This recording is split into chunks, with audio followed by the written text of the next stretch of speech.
Good day, everyone. Good day, Mom. I am Russell J.C. Palermo, and I will be the first discussant of our meeting today.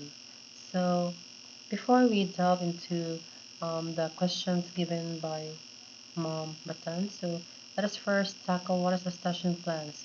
A session plan is an organized description of activities and resources used to guide a group toward a specific learning objective.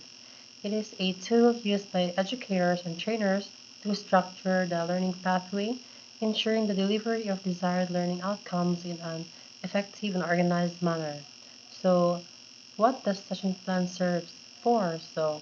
First, a planning tool during session development. Second, guide before conducting the session. Third, roadmap during the session. And lastly, a document after the session. So the purpose of session planning are the following.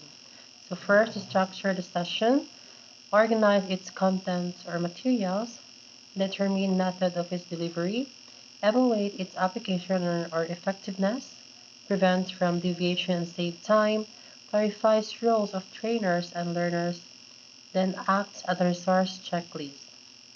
So entering a classroom without planning is like heading cross country without a map. So just like as teachers, before we start delivering our topics or to enter or to face our learners, we should be prepared and craft our session plan so that we can deliver our um, materials or content in an organized and effective way. So, explaining the process of creating a comprehensive session plan for an educational or training session, addressing the key elements. So, first, the importance of defining clear and measurable learning objectives. Defining clear and measurable objectives is critical for instructors when planning effective sessions for students. They define the learning experience's direction and purpose, ensuring that educators and students have a shared understanding. These objectives help in the development of material and activities that are consistent with a desired learning result. Measurable objectives also follow for more effective assessment and evaluation of students' progress, giving learners a framework for self-evaluation. They improve learners' metacognition, allowing them to actively check their own comprehension and progress. Furthermore, defined and measurable learning objectives influence instructional design by selecting activities and assessments that are appropriate for the desired outcomes, resulting in a focused and relevant learning experience. So, for example, by the end of the session, students will be able to explain the process of photosynthesis and identify its key components. So, this objective clearly states what students should be able to do and what knowledge they should acquire. These objectives help in the creation of materials and activities that align with the desired learning outcomes. So, for example, in a photosynthesis topic, or photosynthesis objective, the instructor can prepare activities including interactive talks and also the laboratory experiments and visual aids to help students comprehend and reinforce concept.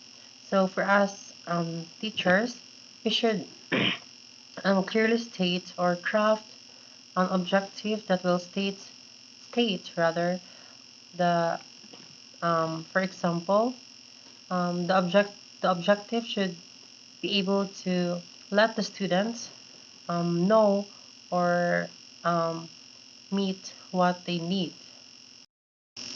Number two, strategies for designing and engaging and interactive activities that align with the learning objectives.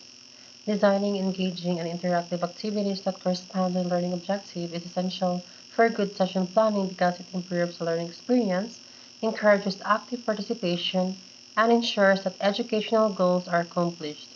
By implementing strategies that cater to diverse learning styles and preferences, instructors may create a dynamic and stimulating atmosphere that promotes student engagement and comprehension. A good example of this is the use of practical activities that promote experiential learning. For example, a teacher could organize a practical experiment in a science class that studies the water cycle in which students use common household items to stimulate the process of evaporation, condensation, and precipitation. Students can actively engage with the material while also reinforcing the learning objectives with this interactive game, which helps to make the concepts more tangible and remembered. So, for us teachers, it's essential for us to provide or reinforce some practical activities that could promote the learning of the students. Just like what I've mentioned a while ago, experiential learning, um, experiences is the best way of learning or teacher. Good day. So I am the next discussant. This is El Alison, and I assigned to discuss the considerations for selecting appropriate resources, materials, and technology to support the session plan. So when planning a session plan, selecting appropriate resources, materials, and technology is crucial for ensuring the effectiveness and success of the session. So it is very important to select and to choose the best resources and materials for planning and ensuring the effectiveness of the session. The choice of resources directly impacts the engagement and learning outcomes and overall experience of participants. So an example consideration is the accessibility and inclusivity of resources. It is essential to select materials and technology that cater to the diverse needs and abilities of participants. For example, providing materials in a multiple formats such as printed handouts and digital resources ensure that all participants can access the information effectively.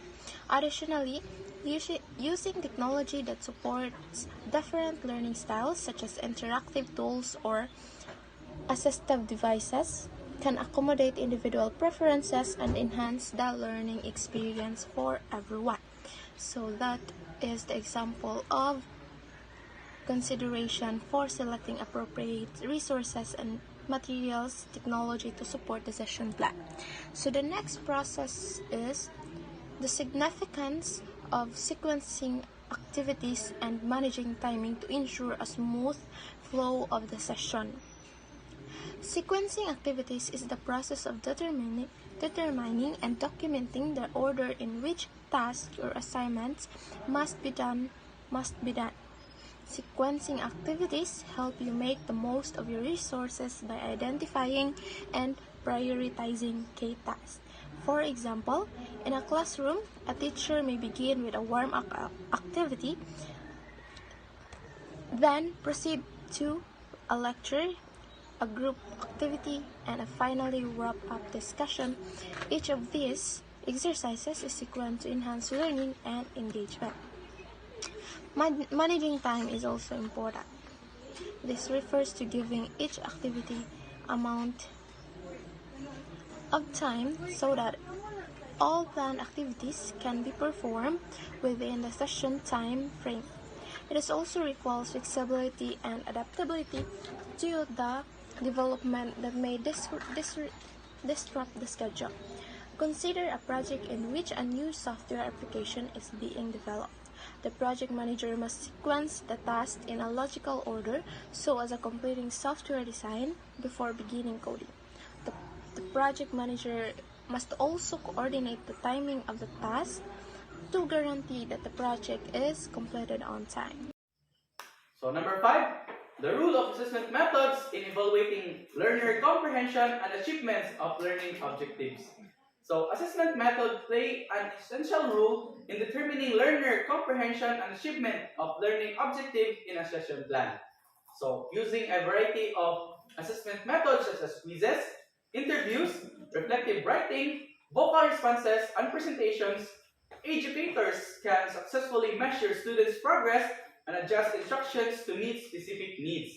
So these methods provide useful insights into what learners know, understand, and can do, allowing teachers to assess the success of their teaching strategies and adapt them as needed. So in addition, utilizing a variety of assessment methods ensures that instructors can reliably assess students' learning, make instructional decisions, and successfully promote student growth within a session plan. So, teachers, for example, can use formative evaluations such as entry and exit questions to continuously check student understanding, provide timely feedback, and alter their lesson plans to achieve optimal learning results. So number 6, techniques for revising and refining the session plan based on feedback and reflection. So one key part of session planning is procedures for revising and refining the plan is in response to feedback and reflection. So this includes reviewing the session plan after it has been implemented and collecting input from participants or learners. So the feedback can provide useful insights into the plan's efficacy and opportunities for development. So one method for revising and improving the session plan is to examine the feedback and discover any patterns or common themes. So this might help identify specific aspects of the strategy that may require change or improvement. So for example, if numerous participants provide feedback on the clarity of instructions, the session plan may need to be revised and more comprehensive instructions needed included. Let us now move to the next question. What are potential challenges or obstacles that may arise during the creation of a session plan and propose strategies for overcoming them? So the first is clarity in defining the objectives. One usual issue is the lack of clarity when outlining the session's objective and desired outcomes. This can make it difficult to organize the plan efficiently. Then, to address the problem, we should spend time clearly outlining the goals and objectives in a smart manner, or specific, measurable, achievable, relevant, and time bound. This will provide a clear direction for the session plan and assists in choosing appropriate activities and content. Second, limited time and resources. Developing a session plan within limits can be difficult, especially when there is a lot of subject matter to cover. In such instances, it is important to prioritize the most important and necessary content and activities. This can be accomplished by focusing on the fundamental learning objectives and identifying the key ideas or skills that must be addressed. Furthermore, utilizing technology or interactive tools can help in the efficient use of limited time and resources.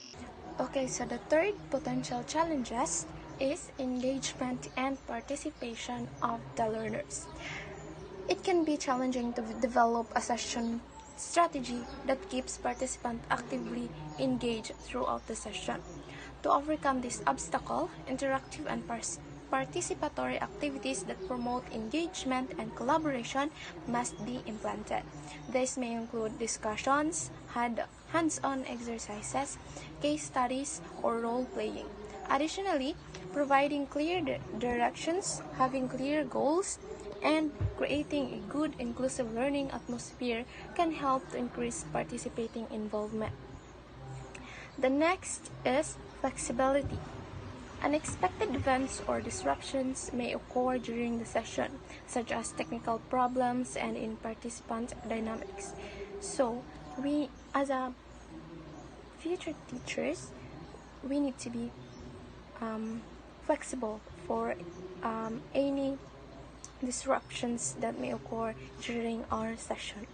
So, contingency plans should be in place, and the session plans should be flexible enough to accommodate them.